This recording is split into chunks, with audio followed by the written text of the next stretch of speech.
நல்லை மைந்தன் அழகு மைந்தன் நம்முடைய ஆற்றல் மிகு மாநில தலைவர் அண்ணன் நயினா நாகேந்திரன் அவர்களே, நம்முடைய தோழமை கட்சியான தேசிய ஜனநாயக கூட்டணியில் அங்கப்பட்டிருக்கின்ற மாவட்ட கழக செயலாளர்கள் அருமை சகோதரர் அலெக்சாண்டர் அவர்களே, முன்னாள் அமைச்சர்கள் மாதவரம் மூர்த்தி அவர்களே, நம்முடைய அன்பு சகோதரர் பாசத்திற்குரிய சகோதரர் முன்னாள் அமைச்சர் பெஞ்சமின் அவர்களே மற்றும் என்னோடு தோளோடு போல் நின்று உழைத்துக் கொண்டிருக்கின்ற இந்த மாவட்டத்தை சார்ந்த மாவட்ட பொதுச் செயலாளர்கள் பிரகாஷ் அவர்களே, மாதவரம் குமரன் அவர்களே, சத்யா அவர்களே, மாவட்டத்தினுடைய பொருளாளர் ராஜீவ் அவர்களே மற்றும் மாவட்ட துணைத் தலைவர் அம்பத்தூர் சட்டமன்ற இணை அமைப்பாளர் தினேஷ் அவர்களே மற்றும் இந்த கூட்டத்திற்கு சிறப்பாக உழைத்துக் கொண்டிருக்கின்ற ஒரு சில நிர்வாகிகள் பெயரை சொல்லாமல் போனால் அது தவறாக போய்விடும். எனவே நம்முடைய மாவட்ட விருந்தோம்பல் பிரிவினுடைய மாவட்ட தலைவர் சீதர் அவர்களே, அதே போல மாவட்ட செயலாளர்கள் மகேந்திரன் அவர்களே மற்றும் நிறைய பேர் இருக்காங்க. எல்லாரும் பேரும் நான் சொன்னதாக கருதி தயவு செய்து யாரையாவது பெயர் விட்டிருந்தால் அவர்களை என்னுடைய சொந்த பந்தமாக கருதி இந்த பேச்சை ஆரம்பிக்கின்றேன். இங்கு வந்திருக்கக்கூடிய உங்கள் அனைவருக்கும் என்னுடைய முதற்கண் வணக்கம். அம்பத்தூர் சட்டமன்ற தொகுதி, மதுரை சட்டமன்ற தொகுதி, மாதவரம் சட்டமன்ற தொகுதி, 3 தொகுதிகளை உள்ளடக்கி இந்த சென்னை மேற்கு மாவட்டத்தினுடைய மாவட்ட தலைவராக என்னுடைய ஒரே ஒரு விஷயத்தை மட்டும் நான் சொல்லிக் கொள்கிறேன். தேசிய ஜனநாயக கூட்டணி வருகின்ற 2026 இந்த 3 தொகுதிகளையும் வெற்றி பெற வைப்பது என்பதை நான் இந்த நேரத்தில் உறுதியாக கூறுகிறேன். அதுவும் குறிப்பாக அம்பத்தூர் சட்டமன்றத்திலே நம்முடைய தேசிய ஜனநாயக கூட்டணி மிக சிறப்பான ஒரு வெற்றியை அடையும் என்பதில் எந்த விதமான சந்தேகமும் இல்லை. இதையெல்லாம் ஏதோ நான் செய்ததல்ல, நீங்கள் எல்லாம் சேர்ந்து செய்ததுதான். இன்றைய திமுக அரசு ஒரு மோசமான ஒரு அரசை நடத்தி கொண்டிருக்கிறது. நம்முடைய உயர் நீதிமன்றம் சொன்ன பிறகு கூட திருப்பரங்குன்றத்திலே அந்த தீபத்தூணிலே விளக்கு ஏற்ற விடாமல் தடுக்கின்ற இந்த ஒரு அறநிலை கேடுகட்ட அறநிலைத்துறைதான் நம்முடைய தமிழ்நாட்டிலே நடைபெற்றுக் கொண்டிருக்கிறது. இந்துக்களுக்காக, இந்து தெய்வங்களை காப்பதற்காக, இந்து கோயில்களை காப்பதற்காக இருக்கின்ற அறநிலைத்துறையே வேலை சென்று தீபம் ஏற்றக்கூடாது என்று வழக்கு தொடர்ந்தார். இப்படிப்பட்ட ஒரு கேவலமான ஆட்சிதான் இன்றைய தினம் இந்த தமிழ்நாட்டில் நடந்து கொண்டிருக்கிறது. இதையெல்லாம் அகற்றுவோம். 2026 திமுகவிற்கு ஒரு மரண அடி இருக்கிறது என்பதை இந்த நேரத்தில் நான் நிறைவுபடுத்துகிறேன். இதை நாம் நல்லா சேர்ந்து நடத்தி காட்டுவோம் என்பதை இந்த வழக்கில் சூழ்நிலைக்கின்றேன். இந்த 3 தொகுதிகளையும் நாம் வெற்றியே ஆக வேண்டும். இது மட்டுமல்ல, தேசிய ஜனநாயக கூட்டணி போட்டியிடுகின்ற 234 தொகுதிகளிலும் தேசிய ஜனநாயக கூட்டணி வென்றெடுக்கும் என்பதில் எந்த விதமான சந்தேகமும் இல்லை. எதுக்கெடுத்தாலும் லஞ்சம். நம்முடைய இங்க சென்னை பெருநகராட்சி மாநகராட்சியிலே ஊழல், அம்பத்தூர் மண்டலத்திலே தூய்மை பணியாளருக்கான ஊழல் நடைபெற்றுக் கொண்டிருக்கிறது. அந்த ஊழலை நாம் வெளிக்கொண்டு இருக்கிறோம். இன்றைய தினம் அதை கமிட்டி அமைச்சிருக்காங்க. அது என்கொயரி பண்றேன்னு சொல்லியிருக்காங்க. இப்படிப்பட்ட ஒரு மோசமான நிலைதான் ஆட்சிதான் இந்த காட்டாற்று ஆட்சி என்று சொல்லக்கூடிய இந்த திமுக அரசு. இதையெல்லாம் நாம் வெற்றிகரமாக செய்து முடிப்போம் என்று உங்களிடத்திலே கூறி வாய்ப்பளித்த நல்லுள்ளவர்களுக்கு நன்றி கூறி அமைகிறேன். வணக்கம்.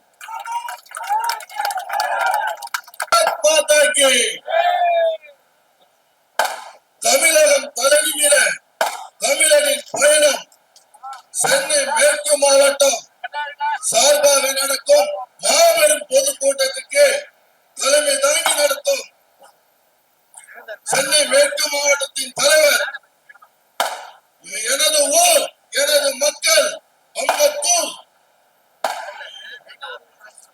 எனது மக்கள் அம்பத்தூர் ஜி பாஸ்கர்ஜி அவர்களே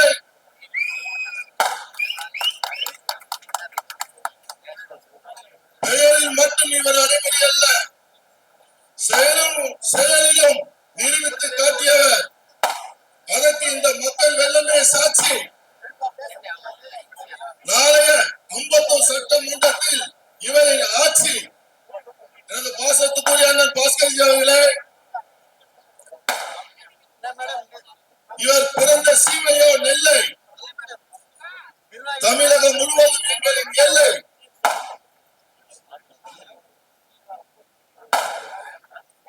தமிழகம் முழுவதும் எங்களின் எல்லை என்று தமிழகம் தலைநிமிர தமிழனின் நடைபயணம் வெற்றி பயணமாக சென்னை மேற்கு மாவட்டம் வந்திருக்கும்.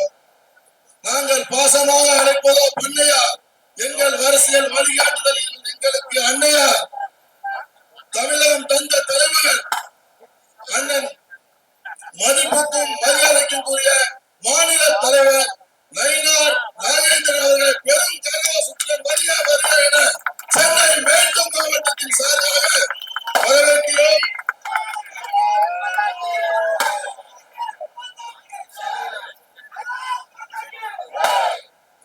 மாநில துணைத் தலைவர் அண்ணன் எம் சக்கரவர்த்தி அவர்களை வருக வருக என வரவேற்கிறோம். மாநில துணைத் தலைவர் அண்ணன் கருண் நாகராஜன் அவர்களை வருக வருக என வரவேற்கிறோம். டெல்டாவின் கிங் மேக்கர் பிளாக் டைமண்ட் அண்ணன் கருப்பு மாகாணத்த மாநில பொதுச் செயலாளர்களை வருக வருக என வரவேற்கிறோம். நமது தோழமை கட்சியான அனைத்து இந்திய அண்ணா திராவிட முன்னேற்ற கழகத்தின் மாவட்ட செயலாளர்கள் அண்ணன் பெஞ்சமின் அவர்களை வருக வருக என வரவேற்கிறோம். அண்ணன் மாவட்ட கழக செயலாளர் மாதவரம் பி மூர்த்தி அவர்களை வருக வருக என வரவேற்கிறோம். மாவட்ட கழக செயலாளர் அண்ணன் அலெக்சாண்டர் அவர்களை பாரதிய ஜனதா கட்சியின் சார்பாக வருக வருக என வரவேற்கிறோம். மற்றும் மாநில தலைவர்கள், மாவட்ட தலைவர்கள், மாநில அணிப்பிரிவு தலைவர்கள், இங்கு கூடியிருக்கும் பொதுமக்கள், நம் நிர்வாகிகள் அனைவருக்கும், தோழமை கட்சிகள் நிர்வாகிகள் அனைவரையும் சென்னை மேற்கு மாவட்டத்தின் சார்பாக வருக வருக என வரவேற்று எனது வாய்ப்புக்கு நன்றி கூறி விரைவுகிறேன். நன்றி, வணக்கம். மனிதனுக்கு உணவில்லை என்று சொன்னார், ஜகத்தினை அழித்துள்ளோம் என்று சொன்னார் பாரதி. காக்கை குருவி எங்கள் ஜாதி, காக்கை குருவை எங்கள் ஜாதி, கடலும் மலையும் எங்கள் கூட்டம், நோக்கும் இடமெல்லாம் நாமின்றி ஏதுமில்லை, நோக்க நோக்க களியாட்டம் என்று பாடிய முண்டாசு கவிஞன் பாரதியின் பிறந்த நாள் என்று. இந்த நாளில் நமது மேற்கு மாவட்டத்தினுடைய ஆற்றல் மிகு தலைவர், மதிப்பிற்கும் மரியாதைக்குரிய பாஸ்கர் அவர்கள் இன்றைக்கு தமிழகம் தலைநிமிர தமிழனின் எழுச்சி பயணம் என்கின்ற இந்த கூட்டத்தை நடத்தி கொண்டிருக்கிறார்கள். இந்த கூட்டம் இது சாதாரண கூட்டமா அல்லது தேர்தல் முடிந்து வெற்றி விழா கூட்டமா என்று நினைக்கக்கூடிய அளவிற்கு மிக பிரம்மாண்டமான முறையில் நடைபெற்றுக் கொண்டிருக்கிறது. இந்த கூட்டத்தில் அனைத்து இந்திய அண்ணா திராவிட முன்னேற்ற கழகத்தினுடைய இந்த பகுதியினுடைய மாவட்ட செயலாளர், இந்த பகுதியுடைய சட்டமன்ற உறுப்பினர், மதிப்பிற்கு மரியாதைக்குரிய அலெக்சாண்டர் அவர்களே, முன்னாள் அமைச்சர், மாவட்ட கழகத்தினுடைய செயலாளர், எனது பேரன்பிற்கும் பெரும் மரியாதைக்குரிய மாதவரம் மூர்த்தி அவர்களே, முன்னாள் அமைச்சர், அண்ணா திராவிட முன்னேற்ற கழகத்தின் மாவட்ட கழக செயலாளர், எனது அன்புக்குரிய தம்பி பெஞ்சமின் அவர்களே, இந்த நிகழ்வில் கலந்து கொண்டிருக்கின்ற மாநில பொதுச் செயலாளர் கருப்பு முருகானந்தன் அவர்களோடு இந்த நிகழ்ச்சியை தமிழகத்தில் தொடர்ந்து நடத்திக் கொண்டிருக்கின்ற தஞ்சை இளங்கோ லோகநாதன் மகா சுசீந்திரன் அவர்களுக்கும், தமிழ் மாநில காங்கிரஸ் மாவட்ட தலைவர் சுந்தரம், செல்வி தானு மற்றும் KS ராதாகிருஷ்ணன் அவர்கள், ஆனந்த பிரியா, முன்னாள் சட்டமன்ற உறுப்பினர் காயத்ரி தேவி, முன்னாள் மாவட்ட தலைவர் மனோகர், முன்னாள் மாவட்ட தலைவர் சென்னை சிவா, மாநில செய்தி தொடர்பாளர் ANS பிரசாத், அயலக பிரிவு மாநில தலைவர் சுந்தரம், சிந்தனையாளர் பிரிவு கோவர்த்தன், உள்ளாட்சி மேம்பாடு பாஸ்கர், அரசு தொடர்பு சூரிய நாராயணன் மற்றும் நிகழ்ச்சியில் கலந்து கொண்ட G ராதாகிருஷ்ணன், குமரன், பிரகாஷ், சத்யா, ராஜீவ் உள்ளிட்ட மண்டல பொறுப்பாளர்கள் மற்றும் மாவட்ட நிர்வாகிகள், அனைத்து இந்திய அண்ணா திராவிட முன்னேற்ற கழகத்தினுடைய ஒன்றிய கழகத்தினுடைய செயலாளர்கள், அதனுடைய சார்ந்த பொறுப்பாளர்கள் அனைவருக்கும் எனது கணிவுகலந்த வணக்கத்தை நான் தெரிவித்துக் கொள்ள கடமைப்பட்டிருக்கிறேன். இந்த அம்பத்தூர் பகுதியில் இருக்கிற வராகி அம்மன், மாதவரம் கரி வரதராஜ பெருமாள், மதுரவாயில் மார்க்க சகாயேஸ்வரர், இந்த ஆண்டவர்கள் எல்லாம் அருள்பாலிக்கின்ற இந்த அற்புதமான பகுதி இந்த அம்பத்தூர் மாவட்டம் 300 ஆண்டுகளுக்கு மேலான வரலாற்றையும் சிறப்புகளையும் கலாச்சாரத்தையும் வந்தாரை வாழவைக்கும் பெரும் மதிப்பு கொண்டுள்ள இந்த சென்னை மண்ணில், இவ்வளவு பெரிய மனிதாபாரம் உள்ள இந்த மண்ணில் இவ்வளவு மோசமான நிகழ்வுகளும் நடைபெற்றுக் கொண்டிருக்கிறதுக்கு எனக்கு முன்னாலே பேசிய மாதவரம் மூர்த்தி அவர்களும் மறைசார்ந்தவர்களும் பெஞ்சமின் அவர்களும் பேசினார்கள். இவ்வளவு மோசமான அவலநிலை இந்த சென்னைக்கு ஏற்பட்டிருக்கிறது. சிங்கார சென்னையை உருவாக்கணும் என்று சொன்னார்களே, இன்றைக்கு சீரழிந்த சென்னையாக இருக்கிறது. மழை வந்தால் வெள்ளம், ஆட்சி வருவதற்கு முன்பு சொன்னது ஒன்று, இப்போது நடந்து காட்டுவது ஒன்று. இவ்வளவு அவலமான சூழ்நிலையில் ஒரு வீடியோ காட்சி மூலமாக இந்த பகுதியில் என்ன நடைபெறுகிறது என்பதை ஒரு 2 நிமிடம் எனக்கு முன்னாலே குறிப்பிட்டு பேசியது போல, ஆட்சிக்கு வருவதற்கு முன்பாக பல்வேறு போராட்டங்களை நடத்தி ஆட்சிக்கு வந்தார்கள். சொத்து வரி கூட்ட மாட்டோம் என்று சொன்னார்கள், மின்சார வரி கூட்ட மாட்டோம், மின்சார கட்டணம் கூட்ட மாட்டோம் என்று சொன்னார்கள். 2 மாதங்களுக்கு ஒரு முறை இருக்கிற மின்சார கட்டணத்தை 1 மாதத்தில் கொண்டு வருவோம் என்று சொன்னார்கள். அன்னைக்கு அண்ணன் எடப்பாடியார் ஆட்சிகளை விமர்சித்த போது, இப்படி ஒரு ஆட்சியா என்று விமர்சனம் செய்த இன்றைய முதலமைச்சர் மதிப்புக்குரிய ஸ்டாலின் அவர்கள் இன்றைக்கு இரும்பு கரம் கொண்டு அடக்குவோம் என்று சொன்னார். இன்றைக்கு இரும்பு கரம் அல்ல, எல்லா கரமும் இன்னைக்கு துருப்பிடித்த கரமாக மாறி ஆட்சிக்கு வருவதற்கு முன் இன்னைக்கு அவருடைய கரம் எல்லாம் என்ன கரம்? துருப்பிடித்த இரும்பு கரமாக மாறிவிட்டது. பாலியல் பலாத்காரங்கள் எங்கு பார்த்தாலும் கஞ்சா போதை விற்பனை, பள்ளிக்கூடங்கள் மட்டுமல்ல, கல்லூரிகளில் மட்டுமல்ல, கிராமமாக இன்னைக்கு கஞ்சா விற்பனை அதிகமாகி கொண்டிருக்கிறது. சென்னையிலே பெரிய ஹோட்டல்களில் மெத்தப்பெட்டமை ஆக இந்த போதைப் பொருட்கள் இன்னைக்கு விற்பனை ஆகி கொண்டிருக்கிறது. இதனால் என்ன நடைபெறுகிறது? நாட்டில் கஞ்சா போதை போட்டுக்கொண்டு சிறு குழந்தைகள் கூட விட மாட்டார்கள். பாலியல் வன்கொடுமைக்கு 3 வயது குழந்தை கூட தப்பவில்லை. அலெக்சாண்டர் சொன்னதை போல 70 வயது பெண்கள் கூட தப்பிவிட முடியவில்லை. இன்றைக்கு குழந்தைகளுக்கு சிங்கார சென்னையா மாற்றணும் சொல்லிட்டு இப்ப சீரழிந்த சென்னையா மாற்றி இருக்கிறது தான் நம்முடைய முதலமைச்சர் ஸ்டாலின் அவருடைய திறமை என்றுதான் சொல்ல வேண்டும். குழந்தைகளுக்கு எதிரான குற்றங்கள் 15% கூடியிருக்கிறது. ஆனால் நாங்கள் ஆட்சிக்கு வந்தால் இரும்பு கரம் கொண்டு அடங்குவோம் என்று சொன்னார். போக்சோ குற்றம் 52% அதிகமாக இருக்கிறது.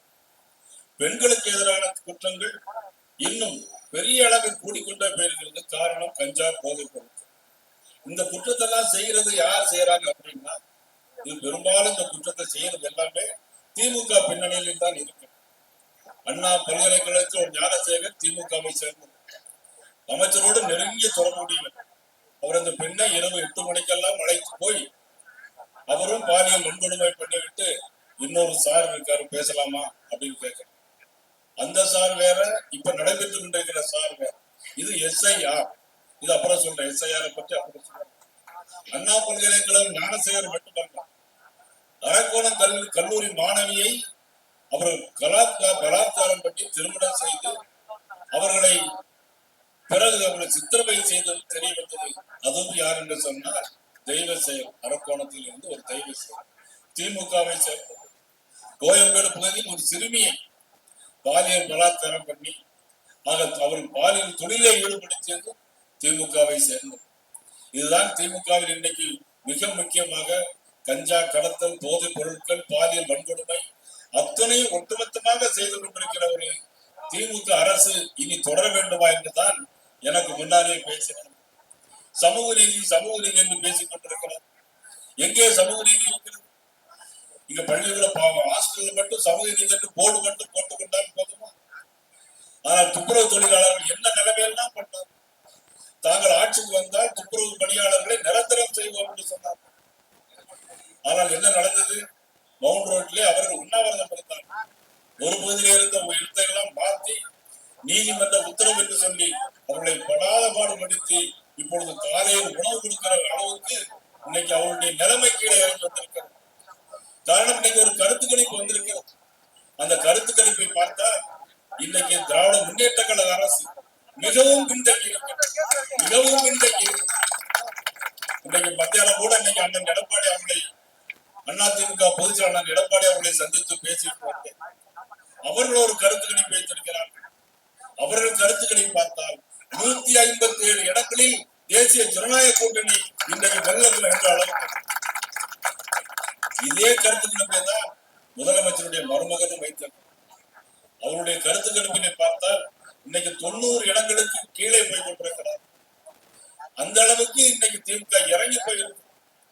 இதற்கெல்லாம் காரணம் சொத்து வரி உயர்வு, மின் கட்டணம் உயர்வு. யாரும் தொழில் செய்ய முடியாது. சென்னையிலே தொழில் செய்தால் குண்டர்கள் வந்து அவர்கள் வரி வசூல் பண்ணுகிறார்கள். யார் அந்த குண்டர்கள் என்று சொன்னால் அவர்கள் திமுகவை துப்புரவு தொழிலாளர் என்ன கேட்டார்கள்? கூலி உயர்வு கேட்டார். ஏன் கேட்டார்கள்? நீங்க தேர்தல் வாக்குறுதியில் சொன்னீர்கள். இன்றைக்கு கூட இன்னைக்கு ராஜரத்ன ஸ்டேடியத்துக்கு முன்பாக ஆசிரியர்கள் எல்லோரும் இன்னைக்கு உண்ணாவிரதம் இருக்கிறார்கள். ஆசிரியர் உண்ணாவிரதம் இருக்கிறார்கள். துப்புரவு தொழிலாளர்கள் உண்ணாவிரதம் இருக்கிறார்கள். கோட்டையிலே வேலை பார்த்த அனைத்து அரசு ஊழியர்களும் உண்ணாவிரதம் இருக்கிறார்கள். உள்ளிருப்பு போராட்டம் செய்கிறார்கள். சீஃப் செக்ரட்டரி ஒரு கடிதம் கொடுக்கிறார். எந்த அரசு அலுவலர்களும் இன்றைக்கு லீவ் எடுக்கக்கூடாது. ஏன் என்று சொன்னால் எல்லோரும் உள்ளிருப்பு போராட்டம் நடத்த முடிவு செய்து விட்டார்கள். ஆனால் சீஃப் செக்ரட்டரி மறைமுகமாக அவர்களுக்கு இன்னைக்கு எச்சரிக்கை விடுக்கிறார்கள். அவ்வளவு மோசமான அளவுக்கு ஒட்டுமொத்த பொதுமக்கள் மட்டுமல்ல அரசு ஊழியர்கள், ஆசிரியர்கள், துப்புரவு பணியாளர்கள் இன்னைக்கு எல்லா தரப்பிலும் இன்னைக்கு மிகப்பெரிய ஒரு எதிர்ப்பை இன்னைக்கு இந்த அரசு இன்னைக்கு ஏற்படுத்தி கொண்டிருக்கிறது. சென்னையிலே துப்புரவு தொழிலாளர்களுக்கு கூலி ஒரு கொடுக்க மாட்டேன் என்று சொல்கிறார்கள். ஆனால் இன்னைக்கு தனியாருக்கு விடுகிறார்கள். ஒரு கழிவறையை மட்டும் 300 ரூபாய்.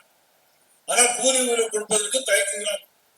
ஒரு கழிவறை கழுவதற்கு 300 ரூபாய் என்று சொன்னால் அதில் இருக்கிற மீதி பணத்தை எல்லாம் யார் கொள்ளையடிக்கிறார்கள் சொன்னால் சம்பந்தப்பட்டவர்கள் தான். இன்னைக்கு திமுகவை சேர்ந்தவர்கள் இன்னைக்கு கொள்ளையடித்துக் கொண்டிருக்கிறார்கள். திமுகவை சேர்ந்த 17 பேர் மீது வழக்கு இருக்கிறது. இடி வழக்கு இருக்கிறது. இன்னைக்கு எல்லாரும் நினைத்துக் கொண்டிருக்கிறார்கள்.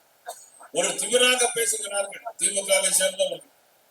இது எதை காட்டுகிறது என்று சொன்னால் அழிவின் விளிம்பில் இருந்த திமுக அரசை இன்னைக்கு நான் எச்சரிக்க விரும்புகிறேன்.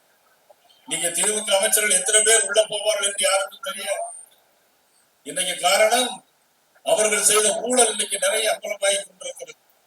அதுதான் இன்றைக்கு எனக்கு முன்னாலே பேசியவர்கள் குறிப்பிட்டு பேசினார்கள். தேசிய ஜனநாயக கூட்டணி நிச்சயமாக ஆட்சிக்கு வர வேண்டும் என்று பேசியிருக்கிறார்கள். இன்றைக்கு மழை வெள்ளத்திலே இந்த வீடுகளை பார்த்திருக்கிறார்.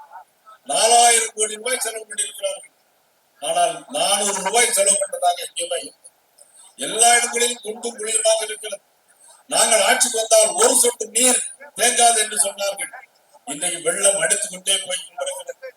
2023ஆம் ஆண்டு 51 இண்டஸ்ட்ரியல் எஸ்டேட் நாங்கள் இன்றைக்கு ஒரு ஆய்வு செய்து வந்தோம். 51 இண்டஸ்ட்ரியல் எஸ்டேட்ல மட்டும் 2000 கியூசெக் தண்ணி வந்திருக்கிறது. ஆனால் வடிகால் இல்லை. 51 ஏரி நிரம்பி வடிகிறது. ஆனால் வடிகால் இல்லாமல் இன்றைக்கு சீரழித்து கொண்டிருக்கிறது. அந்த தொழிலதிபர்கள் இன்னைக்கு மிகவும் வேதனைப்பட்டுக் கொண்டிருக்கிறார்கள். ஸ்டாலின் தான் வராரு, விடியல் தான் தர போறாரு அப்படின்னா போறாரு. இப்ப எல்லாரும் தமிழ்நாட்டு மக்கள் எல்லாம் சென்னையில் மக்கள் எல்லாம் வெள்ளம் வந்தா நீச்சல் தான் அடிக்க போறாரு. வேற வழியில் வெள்ளம் அவ்வளவு மோசமான அளவு. 2021 15,000 ரோடு போட்டதாக சொல்றாங்க. ஆனால் இதுவரையில் எங்குமே ரோடுகள் போட்டதாக இல்லை. மிக மோசமான சூழ்நிலைக்கு இந்த ஆட்சி போய்கொண்டிருக்கிறது. அம்பத்தூரில் சுரங்கப்பாதை அமைப்பு என்று சொல்லி இன்றைய ஆமை வேகத்தில் நடைபெற்றுக் கொண்டிருக்கிறது. இங்கு அடிப்படை வசதி ஒன்று கூட இல்லை. பள்ளிக்கூடங்களில் கழிவறை இல்லை. எல்லாம் போதைமயமாக கொண்டிருக்கிறது.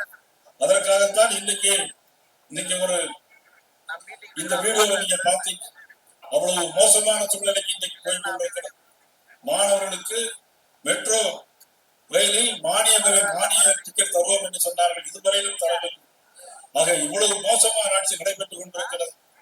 என்ன தந்தார்கள் என்று கேட்கிறார்கள். மத்திய அரசு என்ன தந்தது என்று கேட்கிறார்கள். தமிழகத்தை பொறுத்தமட்டில் இதுவரையிலும் 14,83,000 கோடி ரூபாய் தந்திருக்கிறது. சாலையோர வியாபாரிகளுக்கு மட்டும் 8,015 பேர், 80,154 பேருக்கு 152 கோடி ரூபாய்க்கு லோன் கொடுக்கப்பட்டிருக்கிறது. சாலையோர வியாபாரிகளுக்கு 3,570 கோடி ரூபாயில் சென்னை டு துறைமுகம் மதுரவாயில் 2 அடுக்கு உயர்மட்ட பாலம் இன்றைக்கு வேலை ஆரம்பிக்கப்பட்டிருக்கிறது. மத்திய அரசு கொடுத்தது. மத்திய அரசு பாரதம் நரேந்திர மோடி 3,570 கோடி ரூபாய் இன்றைக்கு 2,800 மாணவர்களுக்கு இதே மாவட்டத்தில் மட்டும் 2,800 மாணவர்களுக்கு மட்டும் 7 கோடி ரூபாய் கொடுக்கப்பட்டிருக்கிறது. இன்சூரன்ஸ் திட்டம், மத்திய அரசுடைய இன்சூரன்ஸ் திட்டம் 37,770 பேருக்கு கொடுக்கப்பட்டிருக்கிறது. வந்தே பாரத் ரயில்கள் தமிழகத்தில் 12 ரயில்கள் ஓடும். இன்னைக்கு வந்தே பாரத் ரயில் ஓடுதுன்னு சொன்னா பாரதம் நரேந்திர மோடி அவர்கள் ஜப்பான்ல ஓடுற புல்லட் ரயில் மாதிரி இன்னைக்கு ஓடும். சென்னையில இன்னைக்கு 2 மணிக்கு புறப்பட்டா இரவு 10 மணிக்கு அன்னைக்கு திருநெல்வேலி போய் சேரும். 8 மணி நேரத்தில் திருநெல்வேலி போகும். 8 மணி நேரத்தில் சென்னை எழும்பூருக்கு புறப்பட்டு ராமேஸ்வரத்துக்கு ட்ரெயின் போகும். வந்தே பாரத் ட்ரெயின் சென்னையில் சென்ட்ரல் இருந்து புறப்பட்டு பெங்களூருக்கு போகுது. 4 மணி நேரத்தில் வந்தே பாரத் ட்ரெயின், தேஜஸ் ட்ரெயின். யாருடைய ஆட்சி? பாரதம் நரேந்திர மோடி அவருடைய ஆட்சி. 2014 முன்பு நீங்கள் ஆட்சியில் இருந்தீர்களே, ஒரு ரயிலாவது விட்டீர்களா? இன்னைக்கு ரயில் வந்தே பாரத் ஓடுது என்று சொன்னா தமிழ்நாட்டுக்கு தந்ததையா பாரதம் நரேந்திர மோடி? இன்னைக்கு தமிழகத்திலே 11 மருத்துவக் கல்லூரிகள் தந்ததையா பாரதம் நரேந்திர மோடி அவர்கள்? பெற்று தந்தது அன்றைக்கு முதலமைச்சராக இருந்தவர் அண்ணன் எடப்பாடியார் அவர்கள். யாரால் மறுக்க முடியுமா? இதுவரை ஒரு மருத்துவக் கல்லூரியாவது நீங்கள் கொண்டு வந்திருக்கிறீர்களா? இதுவரை ஒரு மருத்துவக் கல்லூரியில் கிடையாது. எதிர்கட்சியார் என்பது லாக்அப் மரணங்கள், இவ்வளவு மரணங்கள் நடைபெற்றது என்று சொன்னேன். ஆனால் இன்றைக்கு நீங்கள் ஆட்சி வந்த பிறகு 32 லாக்அப் மரணங்கள் நடைபெற்றிருக்கிறது. யாருடைய ஆட்சி? காரணம் சட்டம் ஒழுங்கு உங்களுடைய கையிலே இல்லை. சட்டம் ஒழுங்கு சரியாக பராமரிக்க முடியவில்லை என்பதால். முன்பெல்லாம் கலைஞர் சொன்னார் காவல்துறை ஈரல் புறையோடு விட்டது என்று சொன்னார். இப்பொழுது நாங்கள் சொல்லுகிறோம், உங்கள் காவல்துறை ஈரல் புறையோடு விட்டது. நீங்கள் காவல்துறை செயல்பட விடவில்லை. செயல்பாடு இல்லை, இல்லாமல் இருந்து கொண்டிருக்கிறது. இவ்வளவு காரணம் யார்? தமிழகத்தின் முதலமைச்சர் ஸ்டாலின். உங்களுடைய ஆட்சி தான் நடைபெறுகிறது.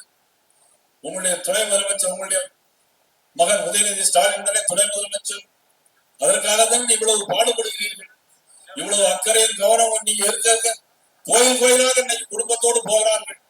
ஆனால் ஒரு பக்கம் குடும்பம் கோயிலுக்கு போகிறது, இன்னொரு பக்கம் இன்னைக்கு இந்துக்கள் எதிரானவர்கள் பேசிக் கொண்டிருக்கிறார்கள். வாக்கு வங்கி அரசு.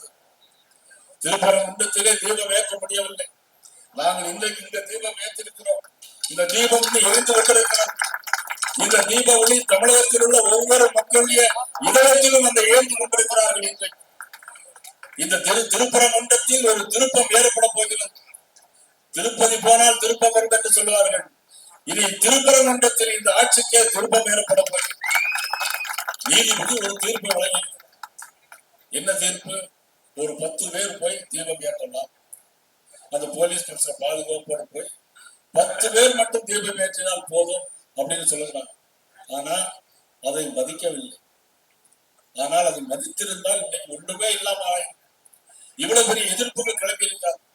உங்களுடைய வாக்கு வங்கி அரசியலுக்காக உங்களுடைய வாக்கை தவறாக பயன்படுத்தி இருக்கிறது. நீதிபதி தீர்ப்பை மதிக்கவில்லை. இதே மாதிரி ஒரு சம்பவம் நடந்தது. புரட்சித்தலைவர் எம்ஜிஆருடைய மறைவுக்கு பின்னால் மதிப்புக்குரிய ஜானகி அம்மையார் அவர்களுடைய இறந்த போது எல்லோரும் அதிமுக சார்பாக கலைஞரிடம் போகிறார். கலைஞரிடம் போய் மெரினா கடற்கரையில் இடம் வேண்டும் என்று கேட்கிறார். ஆனால் அது முதலமைச்சராக இருந்த கருணாநிதி என்ன தெரியுமா சொன்னார்? இது முன்னாள் முதலமைச்சருக்கு யாருக்கும் கிடையாது. முதலமைச்சராக இருக்கும்போது யார் இறந்தார்களோ அவர்களுக்கு மட்டும்தான் கொடுக்க முடியும். ஆக இவர்களுக்கு கொடுக்க முடியாது என்று சொல்லிவிட்டார். அதன் பிறகு உடனடியாக அமைச்சரவை கூட்டி அதற்கான தீர்மானத்தை வெளியிட்டார். இன்னைக்கு அது ரெக்கார்ட்ல இருக்கு. இன்னைக்கு ரெக்கார்ட்ல இருக்கு. ஆனா அதே நிலைமை அவருக்கு மதிப்புக்குரிய கலைஞர் அவர்கள் இறந்த போது அவர் முதலமைச்சராக இல்லை. ஆனா அண்ணா எடப்பாடி அவர்கள் முதலமைச்சராக இருந்தார். அவரிடம் போய் சொன்னார்கள். இப்படி சொன்ன உடனே எடப்பாடி அவர்கள் என்ன தெரியுமா சொன்னாங்க? இது முன்னாள் முதலமைச்சருக்கு நீங்களே சொல்லியிருக்கீங்க. ஏற்கனவே வழக்கு வேற, நீங்க தான் வழக்கே போட்டிருக்கீங்க. அதனால எங்களுக்கு இடம் இல்லை அப்படின்னு சொன்னாங்க. இடம் இல்லைன்னு சொன்ன உடனே நீதிமன்றத்துக்கு போறாங்க. முதலமைச்சர் ஸ்டாலின் அவர்கள் போனாங்க. ஆனா நீதிமன்றத்தில் இடம் கொடுக்கலாம்னு ஒரு தீர்ப்பு வந்தது. அன்றைக்கு நீதிபதி சொன்ன தீர்ப்பை அப்படியே மதித்து அன்றைக்கு கலைஞருக்கு மெரினா கடற்கரையில் இடம் வைக்க கொடுத்தவர் நமது மதிப்புக்குரிய அண்ணன் எடப்பாடி அவர்கள். மறுக்க முடியும்? இன்றைக்கு நீதிபதி தீர்ப்பு என்ன செய்திருக்கீர்கள்? மறுக்கிறீர்கள். நீதிமன்றத்தை இன்றைக்குமே நீதி நிர்வாகம் நீதிமன்றம் ஒன்றுக்கொன்று மோதல் ஏற்படுமே. ஆனால் அந்த ஆட்சியிலே மக்களுக்கு எந்த நன்மையும் கிடைக்காது. மத்திய அரசு எதிர்ப்போடு வழங்கிக் கொண்டே இருந்தால் அந்த தமிழக மக்களுக்கு எந்த நன்மையும் கிடைக்காது. ஆனால் இன்னைக்கு அதே நிலைமையை திருப்பங்குன்றத்தின் மூலமாக நீதிமன்றத்திற்கும் நிர்வாகத்திற்கும் மோதல் போக்கு ஏற்பட்டிருக்கிறது. அது உங்களுடைய ஆட்சி காலம் முடிகின்ற தருவாயில் இருக்கிறதுனால் தானாகவே நீங்கள் முடித்து விடுவீர்கள். மக்கள் தீர்ப்பினை விடுவார்கள் என்பதை இந்த நேரத்தில் நான் தெரிவித்துக் கொள்ளப்படும். ஆனா எங்கு பார்த்தாலும் தமிழ் தமிழ் என்று பேசுகிறேன். இன்னைக்கு அயோத்திக்கு போறாலும் சரி, ஐநாவுக்கு போறாலும் சரி, நம்மளுடைய பாரத நரேந்திர மோடி அவர்கள் தமிழிலே பேசுகிறார். தமிழ் மொழியை பெருமைப்படுத்துகிறார். பனாரஸ் பல்கலைக்கழகத்திலே தமிழ் மொழிக்கு ஒரு இருக்க வேண்டிய எங்கு போனாலும் சரி. இன்னைக்கு காசி தமிழ் சங்கம் நடந்து கொண்டே இருக்கிறது. காசியிலே தமிழ் சங்கம் நடந்து கொண்டிருக்கிறோம். கன்னியாகுமரிக்கு ஒரு ஸ்பெஷல் ட்ரெயின் போகும். ராமேஸ்வரத்துக்கு ஸ்பெஷல் ட்ரெயின் போகும். அதே மாதிரி தென்காசியில் 20 வேன்களில் போனார்கள். அங்கே தமிழ் சங்கம் நடந்து தினசரி நடந்து கொண்டிருக்கிறது. 19ஆம் தேதி வரை நடைபெற இருக்கிறது. ஆக தமிழ் சங்கம் அங்கேயே கொண்டாடி கொண்டிருக்கிறார். குஜராத்திலே தமிழ் சங்கம் கொண்டாடி கொண்டிருக்கிறார். இவ்வளவு தமிழுக்கெல்லாம் பெருமை சேர்க்கிற மாபெரும் தலைவர் நரேந்திர மோடி உலகெங்கும் தமிழை பரப்பிக் கொண்டிருக்கிறார். இன்றைக்கு அந்த அளவிற்கு தமிழை நேசிக்கக்கூடிய மாபெரும் தலைவராக விளங்கிக் கொண்டிருக்கின்ற நமது பாரத நரேந்திர மோடியுடைய ஆட்சி கூட்டணி, தேசிய ஜனநாயக கூட்டணி ஆட்சிக்கு வர வேண்டும். அதற்காக உருவாக்கப்பட்ட ஒரு இன்னொரு வீடியோ பார்க்கணும் பாருங்க. இன்னொரு வீடியோ இப்ப தமிழ்நாட்டில் ஒட்டுமொத்தமா இங்க நடக்குது. இந்த வெள்ளத்துக்கு தான் 4000 கோடி ரூபாய் 4000 கோடி ரூபாய் இதுதான் செலவு பண்ணியிருக்கிறார். அதன் பிறகு தமிழக வெற்றி கழகம், தமிழக வெற்றி கழகத்தினுடைய தலைவர் கரூருக்கு போகிறார். அந்த நிகழ்ச்சிக்கு அவர் 12 மணிக்கு வருவதாக இருந்தது. ஆனால் வந்து சேரும் போது இரவு 7 மணி ஆகிவிட்டது. அவர் வந்த உடனே என்ன பண்ணார்னா மைக் எடுத்துட்டு 10 ரூபா பாட்டிலுக்கு 10 ரூபா பாட்டிலுக்குன்னு ஒரு பாட்டு படிச்சார். 10 ரூபா பாட்டிலுக்கு நம்மளுக்கு தெரியும், எல்லாருக்கும். யாருக்கும் தெரியாதா? 10 ரூபா பாட்டிலுக்கு 10 ரூபா பாட்டில். அவர் மட்டும் கரெக்டா சொல்றாரு. அந்த டாஸ்மாக்ல பகல்ல 10 ரூபாயும் ராத்திரி 20 ரூபாயும் கமிஷன் வாங்குறாங்க. அதை சொல்றதுக்காண்டி அவர் பாட்டு படிச்சுட்டு இருந்தார். உடனே கரண்ட் ஆஃப் ஆகுது. கரண்ட் ஆஃப் ஆகுது. அவர் மேல செருப்பை வீசுறாங்க. கரண்ட் ஆஃப் ஆகுது. போலீஸ் லத்தி சார்ஜ் பண்றாங்க. லத்தி சார்ஜ் பண்ணல, ஏற்கனவே கூட்ட நெரிசல்ல தள்ளுமுள்ளாகி 3 வயது குழந்தை 10 வயது குழந்தை பெற்ற தாயினுடைய கண் முன்னாலேயே நசுங்கி எல்லோரும் மிதித்து அது சாகுடைய காட்சியை பார்க்கக்கூடிய கொடூரமான ஒரு சம்பவம் அன்னைக்கு கரூர்ல அரங்கி. கேட்ட இடத்துல பெர்மிஷன் கொடுக்கலாம். இவங்க எப்பொழுதுமே திமுக இப்ப நம்ம ஒரு பெர்மிஷன் ஒரு இடம் கேட்டா தர மாட்டாங்க, கொடி கட்ட விட மாட்டாங்க. ஆனா நீ பாஸ்கர் நேற்று போராடி கொடி கட்டி போடு எல்லாம் போடல வச்சிருக்க. ஆனா இன்னைக்கு கரூர்ல அவங்க கேட்ட இடம் இந்த ரவுண்டான கொடுத்திருந்தாங்கன்னா 41 பேர் இறந்து போயிருக்க மாட்டாங்க. 41 இறந்து போன மிக துயரமான சம்பவம். இந்த ஆட்சி தவிர வேற எந்த ஆட்சியும் நடந்திருக்காரு. சாக்கடையில விழுந்து ஒரு பேரை விழுந்து இறந்து போன சம்பவம் நடந்த 10 நிமிடத்துக்குள்ள முதலமைச்சர் சென்னையில இருந்து புறப்படுறார் கரூர். எப்படி செய்தி வந்ததுன்னு தெரியல. ஏற்கனவே திட்டமிட்டு இருந்தாங்களோ என்னவோ தெரியல. 10 நிமிஷத்துல புறப்பட்டு போய் 41 பாடியும் விடிய கால 4 மணிக்குள்ள அப்படியே போஸ்ட்மார்டம் பண்ணி இரவு எந்த போஸ்ட்மார்டம் பண்ண மாட்டாங்க. ஆனா யாரை காப்பாற்றுவதற்காக அப்படி யாரை காப்பாற்றுவதற்கு? செந்தில் பாலாஜி காப்பாற்றுவதற்கா? இதுக்கெல்லாம் காரணம் முழுக்க 41 பேர் இறந்து போனதற்கு முழுக்க காரணம் திராவிட முன்னேற்ற கழக அரசு என்பதை நாம் பகிரங்கமாக அதற்கு ஒன்றே சிபிசிஐடி விசாரணை போட்டார் ஒரு நபர் கமிஷன். அவர் ஏற்கனவே திமுகவை சேர்ந்தவர். யார நீதிபதியா போடுறாங்களோ அவங்க திமுகவை சேர்ந்தவர்களே போட்டாங்க. ஒரு நபர் கமிஷன் அறிவிச்சாங்க. ஆனா அதை இப்ப சுப்ரீம் கோர்ட் என்ன சொல்லிச்சு அப்படின்னா உடனடியாக சிபிஐ விசாரிக்க வேண்டும் சொல்லி அதை சொன்னாங்க. அதையும் எதிர்த்து போனாங்க. என்னென்ன தீர்ப்பு வருதோ அதையும் எல்லாம் எதிர்த்து போக வேண்டிய வேலை. ஜிஎஸ்டி வந்தது, உடனே சுப்ரீம் கோர்ட் எடுத்து போனாங்க. நீட்டு கொண்டு வர முடியாதுன்னு தெரியும், அதையும் எதிர்த்து சுப்ரீம் கோர்ட் போனாங்க. நீட்டு கொண்டு வந்ததே திமுக காங்கிரஸ் ஆட்சியில் இருக்கும்போது எவ்வளவு பெரிய ஒரு போலித்தனமான ஒரு ஆட்சி பாருங்க. அவங்க ஆட்சியிலே கொண்டு வந்துட்டு நீட்டை நாங்கள் திருப்பி எடுத்து விடுவோம்னு சொன்னா எவ்வளவு ஒரு மோசமான ஒரு உதாரணம். அது கள்ளக்குறிச்சியில் 41 பேருக்கு பண்ணோம். ரோட்ல யாராவது ஆக்சிடென்ட் இறந்து போனா 2 லட்சம் ரூபாய் கொடுப்பாங்க, இல்ல 3 லட்சம் ரூபாய் கொடுப்பாங்க. விவசாயி கரண்ட் அடிபட்டு இறந்து போனா, விவசாயி இறந்து போனா 2 லட்சம் 3 லட்சம் பேர் முதலமைச்சர் நிவாரண நிதி கிடையாது.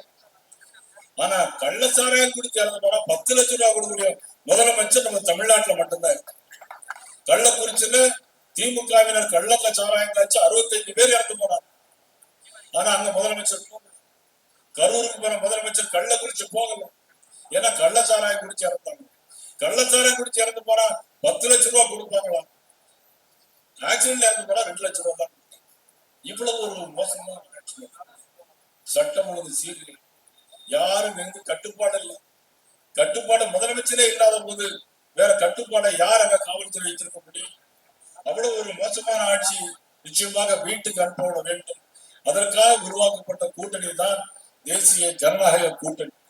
ஏதோ நாங்களோ மேடையில் இருக்கிறவங்கள உருவாக்கப்பட்ட பாரத நரேந்திர மோடி அவர்களும் அனைத்து இந்திய அண்ணா திராவிட முன்னேற்ற கழகத்தினுடைய பொதுச் செயலாளர் அண்ணன் எடப்பாடி அவர்களும் சேர்ந்து உருவாக்கப்பட்ட ஒரு அற்புதமான கூட்டணி. மகாபாரதத்துல கண்ணன் சொல்லுவான், தர்மம் ஜெயிக்க வேண்டும், அதர்மம் அழிய வேண்டும்.